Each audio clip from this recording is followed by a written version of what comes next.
голема мерка, вашата идеја е компатибилна и се поклопува со она што Советот како опис и попис на задачи ќе го има во својата работа. Значи сакам да информирам затоа што јавноста и моите колеги се уште не се добро информирани која ќе биде позицијата на Советот и во каква насока ќе може да превенира и да санкционира говор на омраза во медиумите. Тоа дека ова тело ќе биде составено од 3 подтела, да ги наречам, од кои што најбитното или комисијата за жалби која што директно ќе одлучува по дадени претставки, се уште не е формирана. Значи ние таму треба да се избере 7 членови, од кои што 5 веќе се избрани, значи ние избравме 5 членови, меѓутоа 2 се уште не се. Тие 2 треба да бидат од редот на сопствениците на медиумите. Значи сопствениците како една структура треба да дадат своји предлози.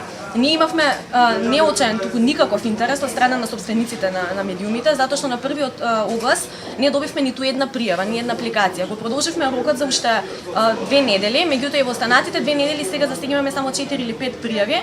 Закажавме ние седница за петок на управниот одбор на кој што од овие 4 или 5 пријави ќе се обидеме да избереме 2 луѓе, доколку тоа не успе затоа што се гласа со консензус. Веројатно ќе се продолжи рокот се уште. Сакам да апелирам уште еднаш до сите наши колеги и до сопствениците на медиумите, значи да дадат своји предлози кои што би можеле да се најдат на луѓе кои што може да се најдат во оваа комисија, зашто е најбитна.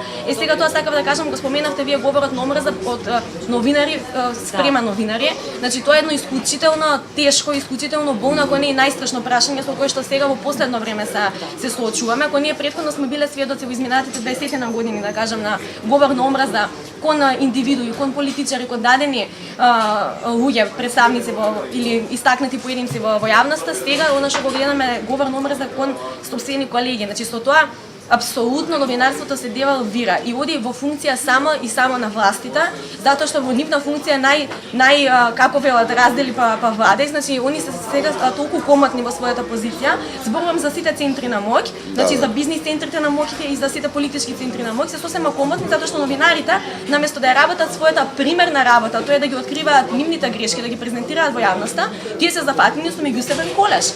И тоа е апсолутно нонсенс.